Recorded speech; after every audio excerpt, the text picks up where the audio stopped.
언제나 필승! 네, 반갑습니다. 필승입니다. 자, 이번에 분석해드릴 기업은 삼성전기입니다.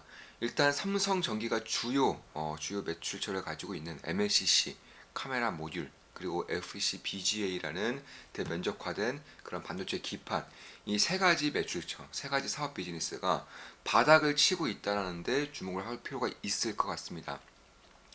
사실 뭐 MLCC도 마찬가지고 FC BGA도 마찬가지고 카메라 모듈도 마찬가지고 이제 장세가 굉장히 좋았다가 2022년도 들어서 굉장히 악화되는 그런 시기를 맞고 있는데, 사실 이런 시기에서는 바닥이 언제 잡힐지가 관건이에요. 왜냐하면 이 삼성전기가 가지고 있는 매출처가 사업 비즈니스가 사양 산업이 아니기 때문입니다. 아무튼 가면 갈수록 실적이 우상향하는 혹은 산업 자체가 커지고 있는 그런 산업을 비즈니스를 가지고 있기 때문에 그런 것들을 고려할 때는, 그리고 바닥이 언제 잡힐지가 관건이다. 뭐 반도체도 마찬가지죠. 반도체 MLCC, FCBGA, 기판 다 마찬가지입니다. 자, 그런 의미에서 일단 MLCC에 대한 재고량이 급속도로 감소하고 있고요. 그리고 중국의 스마트폰 판매량이 다시금 올라오게 되면서 이런 카메라 모듈, MLCC 모든 것들이 바닥을 잡고 있지 않나 이렇게 보고 있는 것이고, 사실 그 외에도 FCBGA라는 그런 대면적화된 반도체 기판 자체가 상당히 매력적이에요. 사실 최근에 반도체 후공정에 대한 메리트가 굉장히 강해졌습니다. 그런 이유 중에 하나가 바로 AI 반도체 혹은 AI용 서버 반도체, 서버용 기판 이런 쪽에 대한 시장이 개화하고 있기 때문에 그런 것인데, 사실 FCBGA, 그러니까 대면적화된 반도체 기판 같은 경우는 삼성전기가 국내 1위입니다. 삼성전기가 국내 1위예요. 따라서 다른 기업들에 비해서 관심은 받고 있지 않지만, 뭐 MLCC도 발목을 잡고 있다고 생각할 수도 있고요. 카메라 모듈도 발목을 잡고 있다고 생각할 수 있지만, 그럼에도 결국에는 후공정 패키징에서 가장 핵심적인 역할을 할 수 있는 기업은 삼성전기라는 점에서, 만약에 이런 것들이 시장에 좀 알려진다거나 혹은 실적의 바닥에 잡혔다는 것이 시장 컨센서스로 발휘될 경우에는 지금의 주가에서는 꽤나 큰 폭으로 그리고 꽤나 빠르게 턴어라운드가 가능해질 수 있다, 이렇게 보고 있는 것입니다. 뭐 AMD도 마찬가지고, 뭐 엔비디아도 마찬가지고, 인텔의 사파이어 레피즈 서버용 CPU도 마찬가지고, 전부 다 FCBGA, 그러니까 대면적화된 기판을 필요로 하기 때문에, 사실 지금까지는 엔비디아의 AI 칩만 이제 주구장창 납품이 되고 있는 상태에서 TSMC만 수혜를 보고 있는 것이고요. TSMC 쪽에 납품을 하지 않고 있는 그런 기업들은 손가락만 빨고 있는 그런 시점이었었는데, 이제는 AMD도 그리고 인텔도 조금 지나가면은 삼성전자 파운드리 같은 경우도 결국 AI 칩에 대한 그런 수요랑 필요량이 꽤나 많아질 것이기 때문에, 그런 것들을 봤을 때 결국 이쪽에 대한 수혜도가 작지 않을 것이다, 이렇게 보고 있는 것입니다. 특히 이제 일본의 FCBGA를 주로 생산하고 있는 반도체 기반 생산하고 있는 이비덴 같은 경우는 뭐 실적도 견고하고요, 주가도 견고합니다. 여전히 이제 강한 모습을 보이고 있어요. 따라서 이제 TSMC 쪽뿐만 아니라 삼성전자 쪽으로도 이쪽에 대한 훈풍이 불어오게 될 경우에는 결국 삼성전기와 같은 그런 대면적화된 반도체 기판 기업들도 상당히 좋은 모습, 강한 모습을 보일 수 있겠다, 이렇게 보고 있는 것입니다. 그 외에도 사실 삼성전기 같은 경우는 이 MLCC라던가 혹은 다른 쪽에 대해서도 이 전장용 반도체, 그러니까 전장용 그런 부품에 대한 비중이 상당히 증가하고 있어요. 얼마나 증가하고 있느냐? 불과 몇 년 전, 불과 5년 전까지만, 혹은 3년 전, 불과 3년 전까지만 하더라도 이런 전장용 부품에 대한 매출 비중이 10%가 안 됐어요. 최근에는 20%까지 올라오고 있습니다. 매우 빠른 속도로 올라오고 있는 것이고, 그 속도가 얼마나 빠르냐? MLCC, 전장용 MLCC를 생산하고 있는 그런 글로벌 기업들과 비교했을 때에도 모든 1위부터 5위까지의 모든 기업들의 그런 전장용 반도체 부품의 점유율이 계속적으로 하락했어요. 그 1등부터 5위까지 점유율이 다 하락했으면 누가 이것들을 전부 다 먹어치웠다는 것인데, 누구냐? 네, 삼성전기예요. 삼성전기가 무려 3년 만에 점유율이 3배 이상이 폭증했습니다. 그만큼 이제 일본의 그런 소유물이었던 전형용 MLCC 같은 경우도 대한민국이 유일하게 삼성전기가 시장을 비집고 들어오고 있다는 것이고, 뭐 기술적인 부분에서 좀 딸린다 이런 얘기가 많았었지만, 이제는 그런 것들은 거의 사라지고 있고요. 심지어 가격 경쟁력 부분에서는 여전히 앞서고 있는 부분들이 있기 때문에, 그 현대기아차를 필두로 해서 전장용 MLCC도 꽤나 좀 힘을 발휘할 수 있는 그런 기간대가 다가오고 있다라고 생각을 할 수 있는 것입니다. 특히 그 외에도 이제 삼성전자가 유일하게 현대기아차와 그 협업을 하고 있던 부분이 바로 하만이었어요. 하만. 근데 하만 같은 경우는 사실 삼성전자가 하만을 인수하기 전부터 이미 현대차와 기아차와 협력을 하고 있었기 때문에 사실 하만을 제외하고서는 현대와 그리고 삼성 간의 그런 협력은 전무했었다 이렇게 볼 수 있는 것인데, 그만큼 사실 뭐 이쪽에 대해서 좀 깊이 있게 파고 있는 분들은 삼성과 현대가 사이가 굉장히 안 좋다는 것은 누구나 알 수 있는 그런 사실이죠. 그럼에도 불구하고 최근에 이제 어, 회장 체계가 바뀌면서 경영 체계가 바뀌면서 삼성전기가 현대기아차와 1차 협력사로 나서게 되었습니다. 그 전까지만 하더라도 현대모비스에 납품을 하고 있었기 때문에 삼성전기를 현대기아차의 2차 협력사예요. 2차. 그런데 이제 현대모비스로 납품을 하고 현대모비스가 현대차에 납품하는 구조가 아니라 삼성전기가 직납하는 구조로 바뀌었습니다. MLCC라던가 혹은 카메라. 참고로 카메라 같은 경우도 약간 매출 비중의 20%가 전장용으로 올라오고 있어요. 그만큼 자율주행 자동차에 대한 그런 부품 쪽에서 삼성전기가 굉장히 강한 모멘텀을 가지고 있다는 것입니다. 패키징도 마찬가지고요. AI 반도체에 쓰이는 패키징도 마찬가지고 현대기아차와도 전방위적인 그런 협력을 이제 진행을 하고 있기 때문에 이제 막 시작되고 있는 겁니다. 따라서 본격적인 실적은 내년부터 찍힐 가능성이 상당히 높아지고 있고요. 그런 부분에서 결국 현대기아차가 최근에 판매량이 굉장히 좀 견고한 모습을 보이고 있고 세계 3위의 자동차 기업으로서의 면모를 보이고 있기 때문에 그런 부분에 대해서는 역시나 실적에 대한 캐시카우로서의 역할을 충분히 해줄 수가 있겠다 이렇게 보고 있는 것이고, TSMC가 뭐 삼성전자 파운드리에 비해서 앞서 나갈 수 있는 가장 대표적인 이유로 바로 패키징이에요. 패키징 기술이 TSMC가 훨씬 더 앞서기 때문에 그런 것인데, 삼성전자에서도 최근에 굉장히 괄목할 만한 기술 수준을 발표했습니다. 첫 번째로 F5 PLP고요. 그리고 두 번째로 F5 WLP입니다. 쉽게 말해서 자, 예를 들어서 기판이 이렇게 있으면 반도체 시스템 칩을 통해서 반도체를 이런 식으로 이제 쌓아놓게 되는 것인데, TSMC는 원형의 이제 기판을 세우다 보니까 이 남는 공간이 있단 말이에요. 이 남는 공간을 전부 다 버리게 되면서 비효율적인 부분이 상당히 많았었는데, 이런 것들을 삼성전자는 사각형 패키징으로 하겠다는 겁니다. 그럼 반도체를 훨씬 더 많이 넣을 수 있으니까 훨씬 더 효율적인 그런 시스템 칩을 만들 수 있겠죠. 이에 따라서 당연히 이런 기판의 크기도 커지게 되면서 이제 대면적화가 이루어지고 있는 것인데, 여기서 FCBGA라는 이런 기판을 납품하고 있는 대표적인 기업이 바로 삼성전기다. 뭐 다른 기업도 하나가 있는데 그 기업은 현재 저희가 투자를 진행하고 있어요. 그게 현재 저희가 투자를 진행하고 있어서 삼성전기만 말씀을 드리겠습니다. 그래서 그런 부분을 봤을 때에는 결국엔 이런 기판 쪽에 대해서 혹은 AI 반도체 쪽에 대해서 정말로 숨겨져 있는 가장 핵심적인 역할을 할 수 있는 그런 기업이라는 점은 사실 부정할 수가 없는 그런 부분이고, 뭐 스마트폰 쪽에서의 그런 실적이 매우 부진하기 때문에 이에 따른 우려감이 충분히 반영되고 있는 주가이지만, 만약에 전장용 부품이라던가 혹은 AI 반도체에 대한 실수요 정도가 실적으로 지키게 되면서 시장에 알려지게 될 경우에는 지금의 주가 수준에 있겠는가에 대해서는 각자 생각해볼 필요가 있다는 겁니다. 물론 제 모든 영상은 매수매도 추천 리딩 절대 아닌 거 다들 알겠죠? 참고하시면 되겠습니다.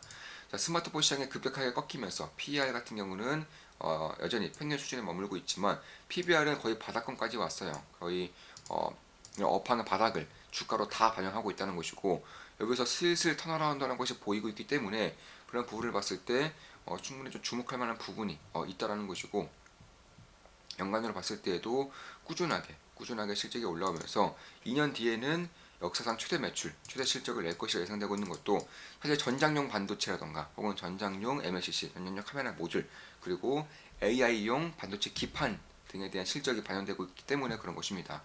그런 것들을 봤을 때 지금이 아니면 사실 이런 기업들을 언제 보겠느냐, 이런 생각을 좀 가지고 있는 것은 맞아요.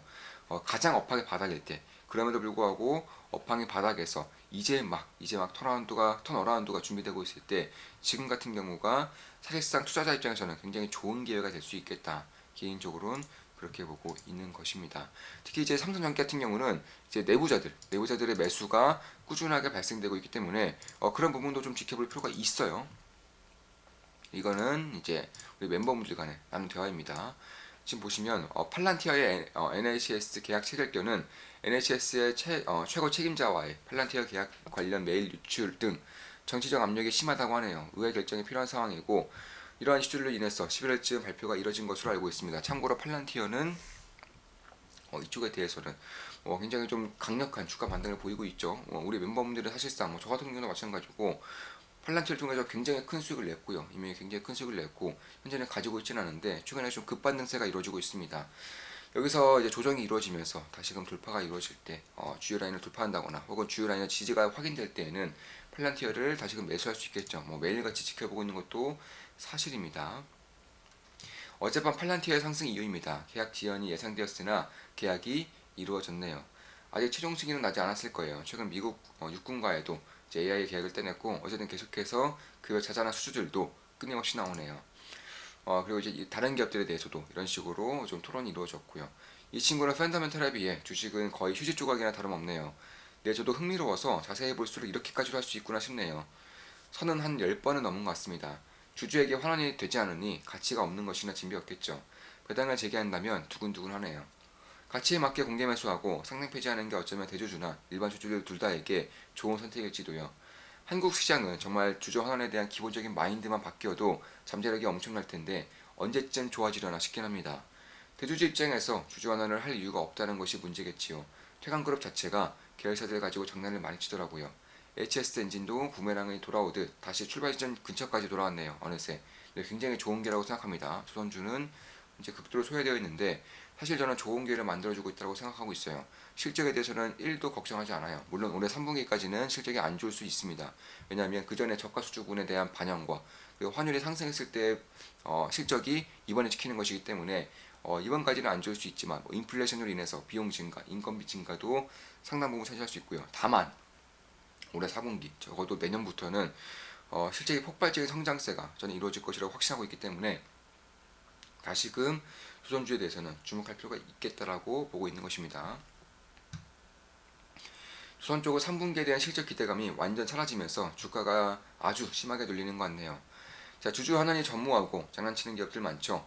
전에는 정도라는 게 있었다면 올해는 정도라는 것도 사라지는 느낌입니다.